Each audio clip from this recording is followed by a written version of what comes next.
আমরা অনেকেই আছি করলা ভাজি খেতেই চাই না, তবে মাছের ডিম দিয়ে যদি এমন মজাদার করলা ভাজি রান্না করা হয়, আশা করি পরিবার সবাই খেতে চাইবে।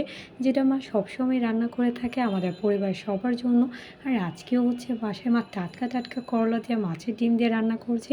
ভাবলাম আমার বন্ধুদের সাথেও শেয়ার করা যাক, আশা করি রেসিপিটি ভালো লাগবে। আর মা এখানে রান্না করার জন্য সব কিছু কেটে ধুয়ে একসাথে রেডি করে নিয়েছে। যদিও একদমই সাধারণ রান্না, তবে একদমই স্বাদ কিন্তু অসাধারণ।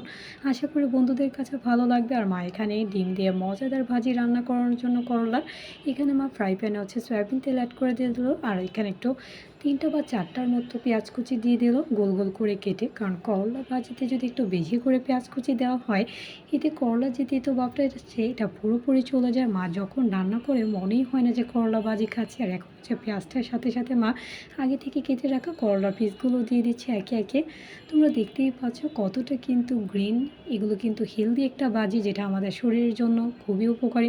আর এখন হচ্ছে মা হালকা হালকা করে নাড়াচাড়া করে নিচ্ছে, কারণ করলা বেশি নাড়াচাড়া করা ভালো না, এতে তেতো হয়ে যায় যে কোনো রেসিপি। আর এখন হচ্ছে মা হালকা হালকা করে নাড়াচাড়া করে নিল।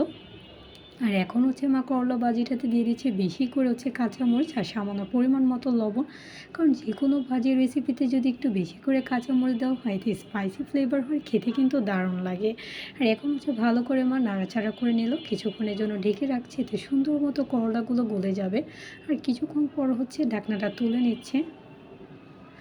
একদমই পারফেক্টভাবে হচ্ছে করলাগুলো গলে গিয়েছে। আবার হচ্ছে মা হালকা হালকা করে নিচ থেকে উপর পর্যন্ত হচ্ছে নাড়াচাড়া করে নিচ্ছে। আর যেহেতু মা মাছের ডিম দিয়ে রান্না করছে, তাই এখন হালকা হালকা করে নাড়াচাড়া করে এখন হচ্ছে মাছের ডিমগুলো দিয়ে দিচ্ছে। আমাদের পরিবারে কিন্তু সবার পছন্দ মায়ের হাতের এই ডিম দিয়ে মজাদার করলা ভাজির রেসিপিটা, তাই বন্ধুদের সাথেও শেয়ার করে ফেললাম। আশা করি আমার বন্ধুদের কাছেও রেসিপিটা ভালো লাগবে। আর এখন হচ্ছে ভালো করে মা ডিমগুলো মিক্স করে দিচ্ছে করলাগুলোর সাথে। আর আস্তে আস্তে দেখতেই পাচ্ছ কত সুন্দর করে মিক্স হয়ে গেল ডিমগুলো। একদমই কিন্তু খুবই ইজি ওয়েতে অল্প উপকরণে তৈরি হয়ে গেল মাছের ডিম দিয়ে মজাদার করলা ভাজি। আশা করি পরিবার সবাই ভালো লাগবে এমন রান্না করলে। আর এরকম মজার মজার রান্না পেতে হলে অবশ্যই কিন্তু আমার সাথে থাকতে হবে। আর লাইক কমেন্ট শেয়ার করতে ভুলবে না। আজকে এ পর্যন্তই। বন্ধুদের সাথে দেখা হবে নেক্সট কোনো ভিডিওতে। Thanks for watching my video. আল্লাহ হাফেজ।